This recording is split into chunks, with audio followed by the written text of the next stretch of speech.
Hey everyone, welcome back to Night Owl Video. Thank you so much for tuning in today. And it's an all new Cult Movie Tuesday. That's right, this was my old series that I used to do in the first 2 years of my channel. I think I'm coming up on my third year this year. So I thought I just rewatched this recently and I thought this would be perfect for a Cult Movie Tuesday because I haven't done one of these in a while. Thank you to everybody who has subscribed. I'm now up to, I think, 625. So, on my way to 700. I mean, it'd be really amazing if I could get to 1,000 by the end of the year.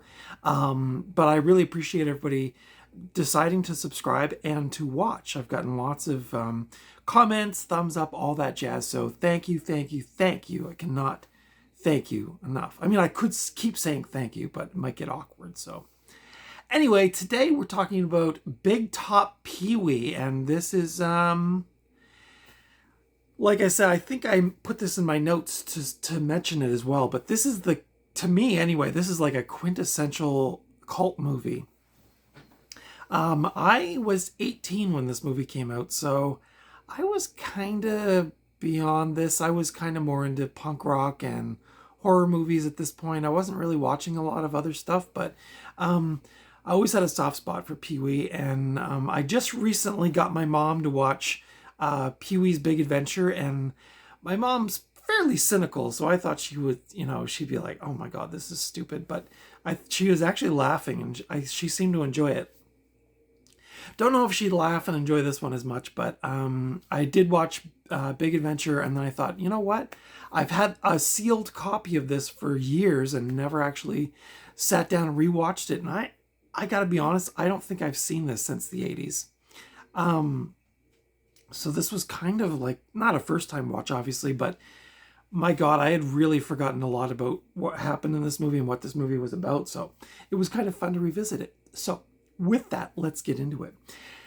Big Top Pee-wee is a comedy from the year 1988. It was directed by a person named Randal Kleiser, who also directed Grease.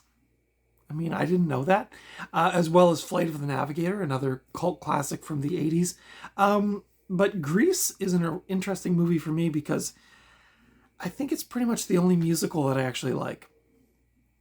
But this was the first movie that director had directed for Paramount since Grease. So he had been away working for other companies and came back to Paramount to direct Big Top Pee-wee. The synopsis for this movie is Pee-wee Herman is now a small-town farmer with a fiancée, but when a traveling circus comes to town, accidentally, he finds himself falling for one of the trapeze artists in the film, and seeks circus glory for himself. So, yeah, this is very, very different from the first film, if you've seen the two of them.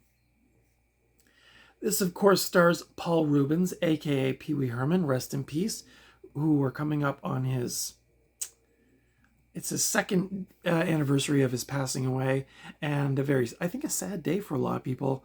I definitely was kind of blue that day, and I remember I rewatched Big Adventure that night when he passed away, and I was so overcome with happiness rewatching that film because I had also not seen that in a long time. Although not as long as since I had seen this one, but instantly put me in a good mood and instantly reminded me of why I love Pee-wee Herman. And I would say Big Adventure is my favorite Pee-wee.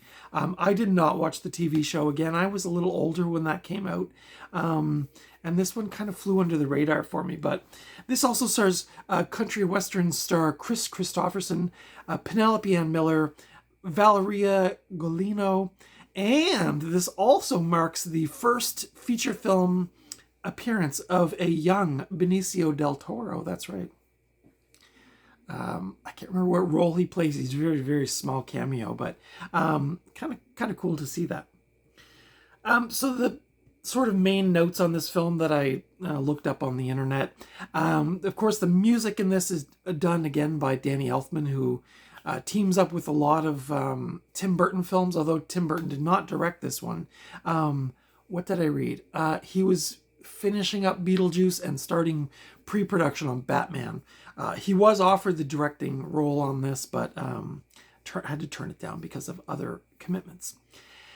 So the interesting thing was, I think, I'm trying to remember, the first, was it Warner Brothers, I think, who did Pee-wee's Big Adventure. This is Paramount. So due to contractual stuff, Danny Elfman could not reuse his theme and soundtrack stuff from Big Adventure. So this has all new music. That's not not in the Big Adventure. Sorry, stumbling there a bit. This film was released on July 22nd of 1988. It grossed $15 million against a $20 million budget, so it was unfortunately a flop for Pee-wee. Oh, looks like he's doing a flop. Yeah, disappointing. I think Big Adventure did quite well, and that's why Paramount greenlit this. And originally, he was signed on to do 3 films for Paramount. But after the disappointment of this, unfortunately, they reneged on their contract with poor Paul Reuben's. This was, of course, preceded by Pee-wee's Big Adventure in 1985, and there was a standalone sequel, another one that came after in 2016 called Pee-wee's Big Holiday, which I would recommend, actually. I would probably watch that more over this one. And I know the old school Pee-wee fans are probably going to not like that comment, but I did enjoy Big Holiday. I thought it was a return to form for Pee-wee. Paul Rubens, aka Big Top, co-produced this film with Deborah Hill. You may recognize Deborah Hill's name as the person who worked with John Carpenter on the Halloween movies, among others. Now, allegedly during a 1988 television special, Pee-wee Herman acknowledged the long hours of circus training that all of the actors had to undergo, and they spent like a long time working on this film in comparison to other Hollywood films. I think I read like a year and a half working on this film, so that's quite a long commitment for actors and production crews. So, you know, another disappointment for this film, and probably what caused the budget to be so large in that time. The critical response to this film, in a comparison to the previous appearances of Pee-wee's character, Roger Ebert claimed what had made Pee-wee's Playhouse and Pee-wee's Big Adventure great was, quote, "The characters in those have absolutely no connection to reality whatsoever, and that is why they are so enduring and enjoyable," unquote. So, yeah, this one's more, I mean, I don't know if I totally agree with that. I mean, Pee-wee did make his long trek to the Alamo, and I mean, maybe some of those characters were a little cartoonish, or they definitely were, but it was still fairly grounded in like a realistic world. I mean, the joke shop, the bike shop, the Alamo, those were all fairly grounded, but I would have to agree, and I will get to my thoughts on this film in a minute, but in 2010, Paul Reuben said that Paramount terminated his development deal and evicted him from his office on their lot the day after the movie's disappointing opening weekend. And that made me feel really sad. And I bet it made Paul Rubens feel really sad. But yeah, because of the diminishing returns on this film, of course, Paramount said bye-bye. Bye-bye. I think the newer one, the 2016 one, might have been a Netflix joint. But yeah, I don't know if this was the end of Pee-wee. Of course, the TV show went to 1991, I think. But yeah, there was this kind of, I don't know. It just seemed like kind of a downward thing for Pee-wee. But I thought that was really sad that they just kicked him out like the day after the opening weekend. Like, okay, give the guy a chance. Yeah, and so apparently one of the reasons Warner Brothers did not pick up Pee-wee's Big Top Pee-wee was that Paul Rubens was asking for a substantial salary increase. And then they were also turned down by another studio, and I don't know. It just seemed like, I mean, Pee-wee is a cult character, and maybe just because, you know, Big Adventure was such a hit, maybe some studios were thinking this is going to be a one and done kind of thing. But luckily, you know, Paramount did decide to pick it up and, you know, give Pee-wee another shot. This film currently holds a 36% on Rotten Tomatoes and a 5.1 over 10 on IMDb. My thoughts on this film, yeah, like I said, not nearly as charming as the first film, but I don't think it's nearly as bad as people say. Now, bear in mind, I haven't seen this movie since probably around that time, 88, 89, whenever it hit VHS back in the day. Pee-wee the character is just not as silly and wholesome as he is in The Big Adventure. He seems kind of like not that present. He seems kind of creepy with women in the movie, which I thought was really kind of off-putting. Pee-wee Herman, for me, is the childlike innocence, and that's what speaks to me. And I think, I don't know if they were trying to make Pee-wee more mature in this film, but I just thought it was kind of very strange, and I felt he seemed really, really like tonally really like out of left center on this film, and that's a lot saying for Pee-wee. But the circus angle I thought was somewhat underutilized, but I thought the idea for the story was fun. I thought if this had the charm of Pee-wee's Big Adventure, like the more goofiness, I think it would have played better as a more childlike kind of thing. There were kids in the movie, the circus, the animals. A lot of the circus performers were sort of fun, and I think it just didn't get carried across to the audience the way it could have been. And I think if Pee-wee had been more goofy and like himself in the first one, I think it would have carried over better. The music was different, of course, but I think, Danny Elfman's soundtrack for this film was still really fun. And, the goofy, like upbeat, really like almost circus music. Vance, his pig sidekick, Pee-wee's pig sidekick, say that 10 times fast, was really fun. He had a funny voice. I think he was one of the somebody that was involved in the Pee-wee's Playhouse, I think, did the voice, which was kind of like this gruff voice. I thought that was really funny, and childlike again, playful. The hot dog tree concept was quite bizarre in the context of the film. Again, we're talking about Pee-wee, we're talking about absurd stuff, but there was this whole side story about this tree that he had developed that could grow hot dogs. Just really almost too strange for Pee-wee in my mind, but I'd say this is the quintessential cult film. Rarely I feel anyone talks about this movie anymore. It's kind of lost to the film archives of time. Unlike Pee-wee's Big Adventure, I think people still talk about that one, and maybe younger viewers to my channel grew up watching Pee-wee's Playhouse, and that's special to them, and that's awesome for you. I grew up in the 70s, so I was a Scooby-Doo, Batman 66 kid, so I kind of missed the magic of Pee-wee's Playhouse. I've watched some episodes, but again, I think just because it was after my time, I don't quite connect with it as much as Pee-wee's Big Adventure came out when I was 15, and I was really into like David Letterman and like SCTV and SNL and all that kind of wacky comedy, and Pee-wee really spoke to me. Pee-wee, of course, made lots of amazing appearances on the David Letterman show, the Late Night with David Letterman show, and I would highly recommend going back and watching those because it's Pee-wee the most charming, being with David Letterman and doing pranks on David Letterman, I know you are, but what am I kind of stuff. Wonderful. Yeah, I think if Pee-wee had been more like himself in the first film, in this one, I think it would have played more fluidly. But I think this is still worth it. If you like Pee-wee Herman, just don't go in expecting the same playfulness as the first film. But let's take a look at this. This is the Paramount widescreen collection. The cover is Pee-wee. Actually, it's not Pee-wee. Funny story, I just read. This is Pee-wee, one of Pee-wee Herman's stunt doubles. The body is his stunt double, and then his head is superimposed onto the body for the cover of this and for the movie poster. So that's not actually Pee-wee, it's just his head. Still a fun cover, works well. Here's the back of the DVD.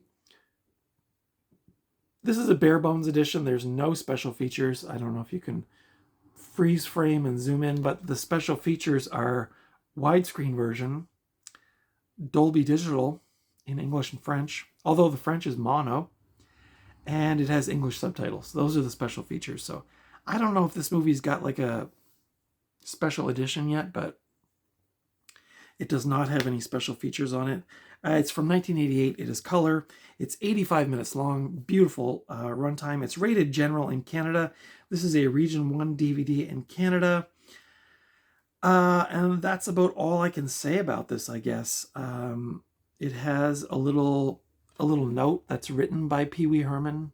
I don't know if that's his actual autograph, but it's like, you know, my circus movie, and it's signed Pee-wee Herman. So the inside is an eco case and just a very bare bones looking disc with the name. So yeah, that's my take on Big Top Pee-wee. I definitely prefer Pee-wee's Big Adventure, and I'm gonna guess most people would. This movie has its charms. Again, if you want to go and hang out with Pee-wee for an hour and a half, he's here, but he just seems very distant. I guess they were just trying for a different angle on Pee-wee. I feel like the 2016 film, the Big Vacation or whatever it's called, is that what it was called? I forget already. But this is taking him out of an adventure road film and putting him more in a sort of static place on the farm in the town. I will say some of the townsfolk were charming in the film. He does go to the corner store or the general store. I want to remember, there's an older lady in the film, and I recognize her from something else, but I've forgotten now. But yeah, this is a different take on Big Adventure and Big Holiday. This is Pee-wee's in a place, and the place is a farm, and he's got a greenhouse and a pig, and it's almost like Pee-wee's had his wild time. The beginning, he is like a rock star, and then it seems like, I guess that's sort of to be like the dwindling of the popularity of Pee-wee's real life, and then he's off living on a farm, living the quiet life until this circus crashes into town. So it doesn't have that movement in it like the first one did, where you're going to different places. You're having these, you know, sort of like the giant dinosaur on the side of the highway, these attractions or whatever. So this is a bit more subdued. And so if you're going in looking for that rollicking road adventure, this is probably not going to be your movie. But if you love Pee-wee, you're going to probably like this movie on some level. But let me know your thoughts in the comments below. I know Pee-wee has lots of fans, so leave your comments in the section below, and let me know what you thought about Big Top Pee-wee. I'm sure there's somebody out there who thinks this is better than the first one. I don't feel that way, but that's just my opinion, and everyone has one. So, yeah. If you like this kind of content, consider giving me the thumbs up. If you haven't subscribed already and you like this kind of content, movie reviews, thrifting hauls, all that jazz, consider subscribing. I cannot say follow me over on Instagram anymore because I quit, but I'll try to do some regular updates on here. Thank you to everybody who liked my thrifting haul recently. That was a really fun video. And if you missed my purge videos from a couple of weeks ago, getting rid of some movies, I did get rid of some. I sold some to family and friends, and I guess the rest will go to the pawn shop or the thrift shop or just a charity shop. I don't know yet, but that's it for today. Thank you so much for watching. This Friday, I'll just grab it here. This Friday, I'm reviewing the film Intruder from, I think, 1981, if I'm not mistaken. So if you want to tune in on Fright Friday, this coming Friday, I'm going to be talking about Intruder. Yes, this was in my last thrifting haul, and I did watch it a couple weeks ago, and, well, you'll just have to tune in and see what I felt about this movie, but I think you can probably guess that I thought it was all right. But yeah, that's coming Friday, so be sure to watch for that. And then next week, I don't know, see what I'm up to. I know you're going to laugh, but I did go on my computer, and I did learn how to do a little bit of video editing. Nothing fancy, just some fades and things like that. But I'm contemplating going and doing an out in the world thrifting haul video, but I'll see. I'll have to work my way up to it, but that'll be coming hopefully soonish. So stay tuned for that as well. That's it for today. Thank you so much for watching. Take good care of yourselves. The world's a wild place. If you're a Canadian, buy Canadians, support Canada. If you're an American friend who loves Canada, keep supporting us. And it's a weird world we're living in. I don't want to get into it today. I really don't. I unsubscribed to a bunch of news services because I was just getting really overwhelmed by all of it. But, stay informed, but, take care of yourselves. I want to remember. Well, Democracy Now! Is a great source for news, an unbiased source for news. And I'm trying to remember this guy's name that I've recently followed. I think his last name is Cohen, David Taylor Cohen, or some. He does some great stuff too, but I obviously have forgotten his name. But seek out some unbiased news sources, and not just the hyper sensationalized mainstream guys, because sometimes you're not getting the full picture. But that's it. I can't talk anymore. I gotta go. Until next time, I will see you at the video store or at the thrift store or just out and about somewhere. But until next time, take good care of yourselves, and I will see you in the next video. Thanks for watching. Bye.